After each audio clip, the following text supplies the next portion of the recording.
15/12/2023 ഈ നവകേരള സദസ്സിന്റെ പരിപാടിയുടെ ഭാഗമായി അന്നത്തെ മുഖ്യമന്ത്രി ആലപ്പുഴ ജില്ലയിൽ വെട്ടിയത് മഴ മറന്നാലും വെട്ടേറ്റ മരത്തിന് അത് മറക്കാൻ കഴിയില്ലല്ലോ. ഓക്കെ, എ ഡി തോമസ് സംബന്ധമായിട്ടുള്ള കാര്യം സംസാരിക്കാൻ വേണ്ടിയാണ് വന്നിരിക്കുന്നത്. എ ഡി തോമസ് ഇപ്പോഴത്തെ MLA ആണ്, ആലപ്പുഴയിലെ MLA ആണ്. 2024 അദ്ദേഹത്തിനുണ്ടായ ബുദ്ധിമുട്ടുകളും കാര്യങ്ങളെ കുറിച്ചൊക്കെയാണ് ഇവിടെ സംസാരിക്കാൻ വരികയൊക്കെ ചെയ്തത്. ഞാൻ ഇന്നലെ ഇൻസ്റ്റയിൽ ഒരു വീഡിയോ പോസ്റ്റ് ചെയ്തിട്ടുണ്ടായിരുന്നു. അപ്പോൾ കുറച്ചൊരു പേഴ്സണലി മെസ്സേജ് അയച്ചിട്ട് അതൊന്ന് ജസ്റ്റ് ഒന്ന് യൂട്യൂബിലും കൂടെ ഇടുബ്രോ, അതിൻ്റെ കാര്യങ്ങളൊക്കെ ഒന്ന് അറിയാലോ എന്ന് കരുതിയിട്ടുള്ള രീതിയിലാണ്. അപ്പോൾ നമ്മുടെ നവകേരള സദസ്സിലാണ് നമ്മുടെ മുഖ്യമന്ത്രി പിണറായി വിജയൻ വന്നിട്ടുണ്ടായിരുന്നു. അദ്ദേഹം വരുന്ന സമയത്ത് യൂത്ത് കോൺഗ്രസ്സുകാരനായ എ ഡി തോമസും പിന്നെ സുഹൃത്ത് വേറൊരാളുണ്ട്, അദ്ദേഹത്തിൻ്റെ പേര് എനിക്കറിയത്തില്ല, കരിങ്കുടിയും കാര്യങ്ങളൊക്കെ കാണിച്ചപ്പോഴത്തേക്ക് ഗൺമാൻമാർ വന്നിറങ്ങിയിട്ട് ഇവനെ ഒരുപാട് അടിക്കുകയുണ്ടായി. ഒരുപാട് അടിച്ചു. അവിടെ പോലീസ് നോക്കി നിൽക്കലാണ് അവന്മാരെ അടിച്ചത്. പോലീസാണ് അവസാനം പിടിച്ച് മാറ്റി. അവർക്ക് പോലും കണ്ട് സഹിക്കാൻ പറ്റാത്തൊരു രീതിയിലായിട്ടാണ് അത് കണ്ടപ്പോൾ ഫീലായത്. കണക്കിന് അവന് കൊടുത്തു. അവൻ ഇന്ന് അവിടുത്തെ MLA ആണ്, എ ഡി തോമസ്. എനിക്ക് പേഴ്സണലി പുള്ളിക്കാരനെ അറിയാം, ജെനുവനാണ്, ആള് പക്കയാണ്. ഓക്കെ, നമുക്ക് ആ ഒരു വീഡിയോസും കാര്യങ്ങളൊക്കെ ഒന്ന് കണ്ടിട്ട് വരാം. അന്ന് സംഭവിച്ചത് നിങ്ങളൊന്ന് കണ്ടു നോക്കണം. പിന്നെ രാഷ്ട്രീയമാകുമ്പോൾ പ്രതിഷേധവും കാര്യങ്ങളും എല്ലാം ഉള്ളതാണ്. ഇപ്പോൾ തന്നെ കമ്മ്യൂണിസ്റ്റുകാർ കൊടിയും പിടിച്ച് ഇറങ്ങിയിട്ടുണ്ട്. പെട്രോളിന്റെ വില കുറയ്ക്കണം, ഇന്ധനത്തിന്റെ കുറയ്ക്കണം, മണ്ണെണ്ണയുടെ കുറയ്ക്കണം എന്നൊക്കെ പറഞ്ഞ് ഒരു നാണവും മാനവും ഇല്ലാതെ 10 വർഷം ഇവിടെ ഭരിച്ചുകൊണ്ടിരുന്ന അവന്മാർ ഒരു നാണവും ഇല്ലാതെ ഇപ്പോൾ തെരുവ് ഇറങ്ങിയിട്ടുണ്ട്. പിന്നെ SFIക്കാർ വന്നിട്ട് പറയുന്ന കുറച്ച് കാര്യങ്ങളുണ്ട്. 10 വർഷം ഞങ്ങൾ ഇവിടെ മിണ്ടാതിരിക്കുകയായിരുന്നു, 10 വർഷം ഇനി ഞങ്ങളെ കാണാൻ പോകുന്ന വേറൊരു ലെവലായിട്ടാണ്, നിങ്ങൾ ആരും കാണിക്കാത്ത ഒരു SFI ആയിരിക്കും നിങ്ങൾ കാണാൻ പോകുന്നതൊക്കെ വലിയ ഘോര പ്രസംഗിക്കുന്നത്. 10 വർഷം നിന്റെയൊക്കെ തന്തമാരല്ലേ ഇവിടെ ഭരിച്ചുകൊണ്ടിരുന്നത്, അപ്പോൾ നീയൊക്കെ മിണ്ടാതിരിക്കുമായിരുന്നോ? ഇപ്പൊ വീണ്ടും ഇറങ്ങിയിരിക്കുന്നത് PSCയുടെ വിഷയം വന്ന സമയത്താണെങ്കിൽ പോലും മുട്ടയടിഞ്ഞ് സമരം ചെയ്ത ജനങ്ങളുണ്ടായിരുന്നു. ആ സമയത്ത് നിന്റെയൊക്കെ എവിടെ പോയടാ SFIക്കാരെ? ഞാനൊന്ന് ചോദിച്ചോട്ടെ. ഇപ്പൊ വലിയ കൊണ അടിക്കുന്നത് എല്ലാം കൂടെ ഇരുന്നിട്ട് ഒരു നാണവും മാനവും ഇല്ലാതെ. ഓക്കെ, പാർട്ടി ആകുമ്പോൾ അങ്ങോട്ടും ഇങ്ങോട്ടും സമരവും കാര്യങ്ങളും എല്ലാം നടക്കും. പക്ഷെ ഇവിടുത്തെ കമ്മ്യൂണിസ്റ്റുകാർക്ക് ഒരു യോഗ്യതയില്ല സമരത്തിന്റെയും പഴത്തിന്റെയും കാര്യം പറയാനുള്ള കാര്യം തുറന്നു പറയാലോ. ഉള്ള കാര്യം തുറന്നു പറഞ്ഞാലോ ഒരു യോഗ്യതയില്ല. 10 വർഷം ഭരിച്ച നിങ്ങളാ. എന്നിട്ട് ഇപ്പോൾ ഇറങ്ങുമ്പോൾ നാട്ടുകാർ ചോദിക്കും ഉളുപ്പുണ്ടോ എന്നുള്ള രീതിയിലാണ്. ഓക്കെ, അന്ന് എ ഡി തോമസിന് സംഭവിച്ചത് നിങ്ങളൊന്ന് കണ്ടു നോക്കിയിട്ട് വാ. ഈ ഒരു വിഷയം പരമാവധി ഒന്ന് ഷെയർ ചെയ്യണം. നമ്മുടെ ചാനൽ ആദ്യമായിട്ട് കാണുന്നെങ്കിൽ ഒന്ന് സബ്സ്ക്രൈബ് ചെയ്യുക. ഫേസ്ബുക്കിലോ കാണുന്നെങ്കിൽ ഒന്ന് ഫോളോ ചെയ്യുക. നിങ്ങളുടെ അഭിപ്രായം കമന്റ് ബോക്സിൽ രേഖപ്പെടുത്തുക. ഒന്ന് ലൈക്ക് അടിച്ചേക്കുക. ഹൈപ്പ് എന്ന് പറഞ്ഞൊരു ഓപ്ഷൻ ഉണ്ട്, അതും കൂടെ ഒന്ന് ക്ലിക്ക് ചെയ്തേക്കുക. അപ്പോൾ ലൈക്ക് അടിക്കുമ്പോഴേ വരത്തുള്ളൂ. പരമാവധി ഒന്ന് ലൈക്ക് അടിക്കുക.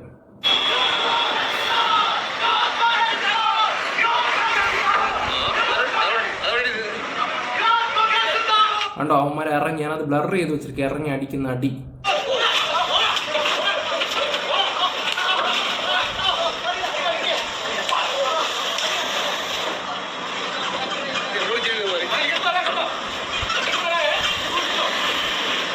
അവിടെ ഒരുത്തൻ പറഞ്ഞിട്ടുണ്ട് നീയൊക്കെ സൂക്ഷിച്ചോ എന്നുള്ള രീതിയിലാണ്. എനിക്ക് തോന്നുന്നു കോൺഗ്രസ് കൂട്ടത്തിലുള്ള ആൾക്കാരാണെന്ന് തോന്നുന്നത് പറഞ്ഞെന്ന് തോന്നുന്നു ഇവന്മാരുടെ അടുത്ത്. അഥവാ അവന്മാരാണ് തിരിച്ചു പറഞ്ഞെങ്കിൽ ഇപ്പൊ നീയൊക്കെയാണ് ഇവിടെ കിടന്ന് നരകിച്ചുകൊണ്ടിരിക്കുന്നത്. നീയൊക്കെയാണ് ഇപ്പോൾ ഇവിടെ നരകിച്ചുകൊണ്ടിരിക്കുന്നത്. കാരണം VD സതീശൻ വന്നപ്പോൾ ആദ്യം തന്നെ ഈ കാര്യമാണ് സംസാരിച്ചത്. അന്ന് കോൺഗ്രസ് ഇതിനെക്കുറിച്ച് സംസാരിച്ചപ്പോൾ മോനെ ഭരണമൊക്കെ മാറുമ്പോൾ നീയൊക്കെ കണ്ടോ എന്നുള്ള രീതി പറഞ്ഞപ്പോൾ ഞാൻ അത്ര കാര്യമായിട്ട് എടുത്തില്ല. പക്ഷേ കൊടുത്ത് ഇപ്പൊ കേസും ഗതികളൊക്കെ മാറുക, എന്തായാലും ബാക്കിയും വെക്കാം.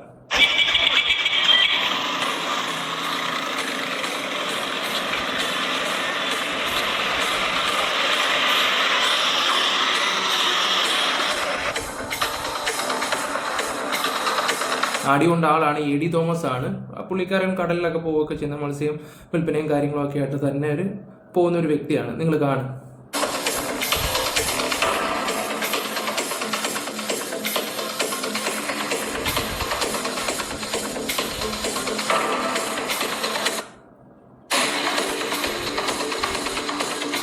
ഇന്ന് അവൻ അവിടെ ജയിച്ച്, അവൻ MLA ആയി അവിടെ. എന്നിട്ട് അവൻ്റെ ഒരു സംസാരിക്കുന്നുണ്ട്. ഒന്ന് കേട്ട് നോക്കുക. അത് കഴിഞ്ഞിട്ട് നമ്മുടെ VD സതീശൻ സംസാരിക്കുന്നതിനെന്ന് വെക്കാം. വെട്ടിയത് മഴ മറന്നാലും വെട്ടേറ്റ മരത്തിന് അത് മറക്കാൻ കഴിയില്ലല്ലോ. അതാണ് അതിൻ്റെ അകത്ത് സ്വാഭാവികമായ ഒരു മറുപടി. ആ മുറിവേൽപ്പിക്കപ്പെട്ടത് കേരളത്തിലെ പൊതുജനങ്ങൾക്കാണ്, പൊതുജനങ്ങളുടെ ആത്മാഭിമാനത്തിനാണ്.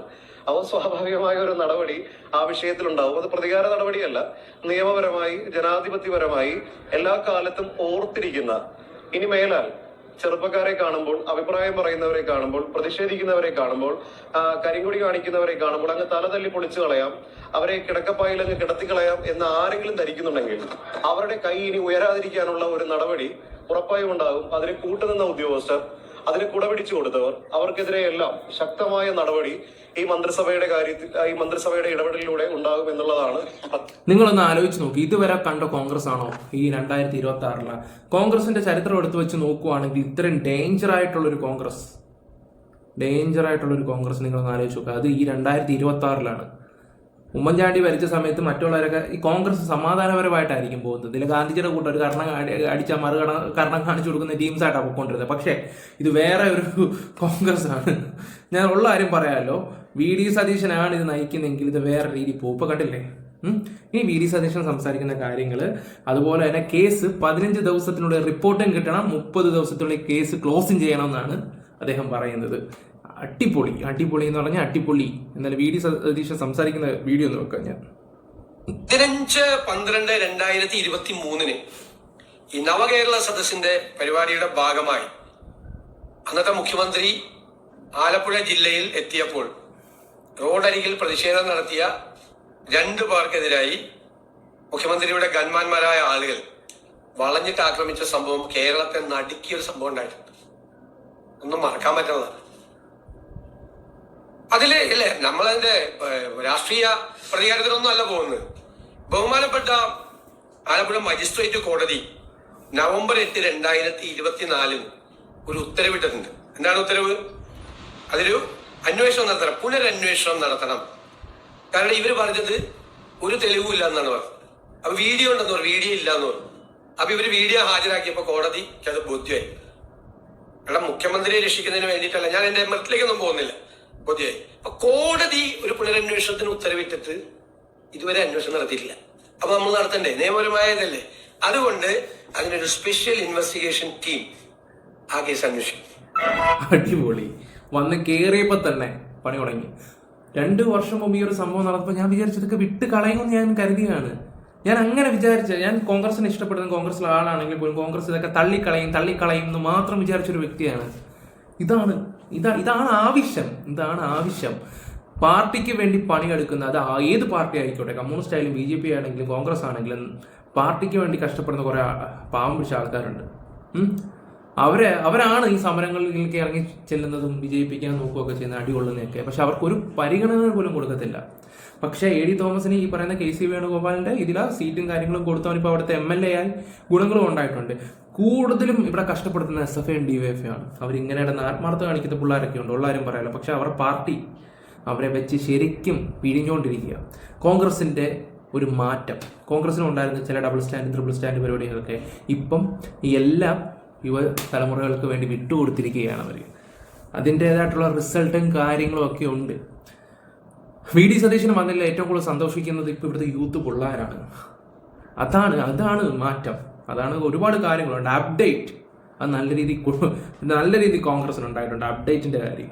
ഓക്കെ, ഇനി നമുക്ക് ഈ കേസ് അന്വേഷിക്കാൻ ഏൽപ്പിച്ച വ്യക്തിയെ കുറിച്ചൊന്ന് കണ്ടിട്ട് വരാം. നമ്മുടെ TP വധക്കേസൊക്കെ കൈകാര്യം ചെയ്ത നിങ്ങൾ കാണുക. കോൺഗ്രസുകാരെ പിണറായിയുടെ ഗൺമാന്മാർ മർദ്ദിച്ച സംഭവത്തിൽ അന്വേഷണം ആരംഭിച്ച SIT ഉത്തരവ് ഇറങ്ങിയതിന് പിന്നാലെ ആദ്യ അന്വേഷണ സംഘം നൽകിയ 2 റിപ്പോർട്ടുകൾ അന്വേഷണ സംഘം പരിശോധിച്ചു. 30 ദിവസത്തിനകം റിപ്പോർട്ട് സമർപ്പിക്കണമെന്നാണ് SITയോട് ആവശ്യപ്പെട്ടിരിക്കുന്നത്. 15 ദിവസത്തിനുള്ളിൽ റിപ്പോർട്ട് സമർപ്പിക്കാനുള്ള നീക്കത്തിലാണ് SP ഷൗക്കത്ത് അലിയുടെ നേതൃത്വത്തിലുള്ള SIT. അരുൺകുമാർ ചേരുന്ന വിവരങ്ങളുമായി.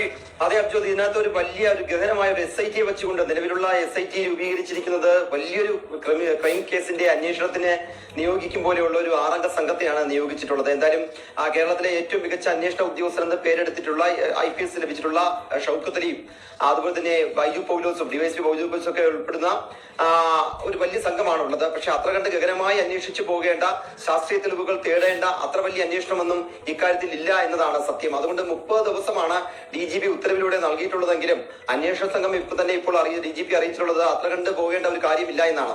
ഇതിൽ ആദ്യം 2 റിപ്പോർട്ടുകൾ ജില്ലാ ക്രൈംബ്രാഞ്ച് അന്വേഷിച്ച് നൽകിയിട്ടുണ്ട്. ആ 2 റിപ്പോർട്ടുകൾ തന്നെ ആലപ്പുഴയിൽ നിന്നും എടുത്ത് പരിശോധിച്ച് പ്രത്യേക സംഘം പരിശോധിച്ചിട്ടുണ്ട്. അതിലെ പോരായ്മകൾ തന്നെ പരിഹരിച്ച് ഒരു പുതിയ റിപ്പോർട്ട് ആക്കിയാൽ തന്നെ ഈ കൃത്യമായ റിപ്പോർട്ട് കാരണം ഇതിന്റെ ദൃശ്യങ്ങൾ പരിശോധിച്ച ശേഷം അന്ന് ഉണ്ടായിരുന്ന മർദ്ദനമേറ്റവരുടെ മൊഴി വീണ്ടും രേഖപ്പെടുത്തി. മാത്രമല്ല ഈ സുരക്ഷാ ഉദ്യോഗസ്ഥർ മർദ്ദിക്കുന്നതിന് മുമ്പ് അവിടെ പ്രതിഷേധവുമായി എത്തിയ തോമസ് ഉൾപ്പെടെയുള്ളവരെ ലോക്കൽ പോലീസ് ഒരു ഭാഗത്തേക്ക് മാറ്റുന്നുണ്ട്. ആ ഡ്യൂട്ടിയിലുണ്ടായിരുന്ന ഉദ്യോഗസ്ഥരുടെ മൊഴി, അവരെ എന്ത് ആക്ഷനാണ് അവിടെ ചെയ്തത്, അവരെ മാറ്റിയത് എപ്പോഴാണ് തുടങ്ങിയ കാര്യങ്ങളും സമയവും ഒക്കെ രേഖപ്പെടുത്തിയ ശേഷം അതിൽ വിശദമായ ഒരു റിപ്പോർട്ട് വിശദമായി എഴുതി സർക്കാരിലേക്ക് കൊടുക്കേണ്ടത് കാലതാമസം മാത്രമാണ് ഉള്ളത്. അതുകൊണ്ട് വളരെ നാളെ ഈ പറഞ്ഞ 30 ദിവസം എടുക്കില്ല. സൂചിപ്പിച്ചതുപോലെ 10-15 ദിവസത്തിനുള്ളിൽ ഈ അന്വേഷണം നടത്തി റിപ്പോർട്ട് സമർപ്പിക്കാനാണ് ഇപ്പോൾ അന്വേഷണ സംഘം മുന്നോട്ട് പോകുന്നത്. എന്തായാലും ഇതിനകം തന്നെ ഉത്തരവിറങ്ങിയതിന്റെ പിന്നാലെ തന്നെ അന്വേഷണം ആരംഭിച്ചിട്ടുണ്ട്. ഇതുമായി ബന്ധപ്പെട്ട അന്വേഷണം ആരംഭിച്ചിട്ടുണ്ട്. എന്തായാലും ഈ ചട്ടവിരുദ്ധമായാണ് അടിച്ചതെന്ന കാര്യം കാണുന്നവർക്ക് എല്ലാം തന്നെ അറിയാം. അത് ഒരു ഔദ്യോഗിക കൃത്യനിർവഹണത്തിന്റെ ഭാഗമായി, ഏതെങ്കിലും രക്ഷാപ്രവർത്തനത്തിന്റെ ഭാഗമായി, VVIP സുരക്ഷയുടെ ഭാഗമായി ഒരു ചെറുത്തുനിൽപ്പായിരുന്നില്ല എന്ന കാര്യം വ്യക്തമാണ്. അവർ എത്ര ഡിസ്റ്റൻസ് ആയിട്ട് മാറി നിൽക്കായിരുന്നു അറിയോ? കരിങ്കൊടിയും കാര്യങ്ങളൊക്കെ കാണിച്ചെന്നുള്ള ശരിയൊക്കെ തന്നെ. പക്ഷെ അവന്മാർ ഇറങ്ങിയിട്ട് ഇമ്മാതിരി അടി അടിക്കുമ്പോൾ ഒന്ന് ആലോചിച്ച് നോക്കിയേ. ഇനി അവന്മാർ അടിക്കാനൊക്കെ എൻ്റെ ഒന്നും കൈ പൊങ്ങരുത്.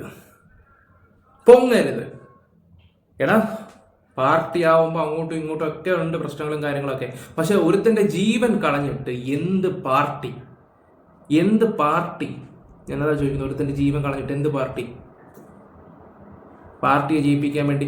ഞാൻ കമ്മ്യൂണിസ്റ്റ് പാർട്ടിയുടെ ഒരുപാട് കുഴപ്പങ്ങളെന്ന് പറഞ്ഞാൽ അവരുടെ പാർട്ടിയിലുള്ളവർക്കാണെങ്കിൽ പോലും ഇത് ശരിയല്ല എന്ന് മനസ്സിലായെങ്കിൽ പോലും അവർ പറയത്തില്ല. പാർട്ടിയുടെ തീരുമാനത്തോടെ തന്നെ കൂടെ നിന്ന് കൊടുക്കും.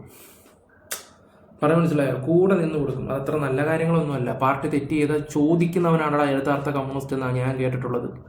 പാർട്ടി തെറ്റ് ചെയ്താൽ ചോദിക്കുന്നവനാണ് യഥാർത്ഥ കമ്മ്യൂണിസം. മൂട് താങ്ങി നിൽക്കുന്നവർ ജീവിതകാലം മുഴുവൻ നിന്നുകൊണ്ടേയിരിക്കും. നാളെ നിന്നെയൊക്കെ വെച്ച് ഇവന്മാർ ഓരോരുത്തവന്മാരെ തീർത്തിട്ട് ഇവന്മാർ നേതാക്കന്മാരാവും. അതാണ് അവിടെ സംഭവിച്ചുകൊണ്ടിരിക്കുന്നത്.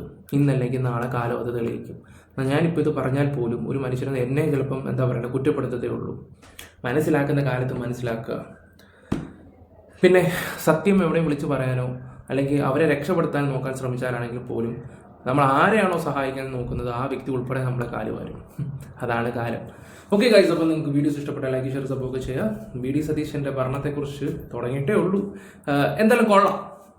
എന്തെങ്കിലും തെറ്റോ കാര്യങ്ങളോ ഉണ്ടെങ്കിൽ ഞാനത് പറയും, അത് വേറെ കാര്യം.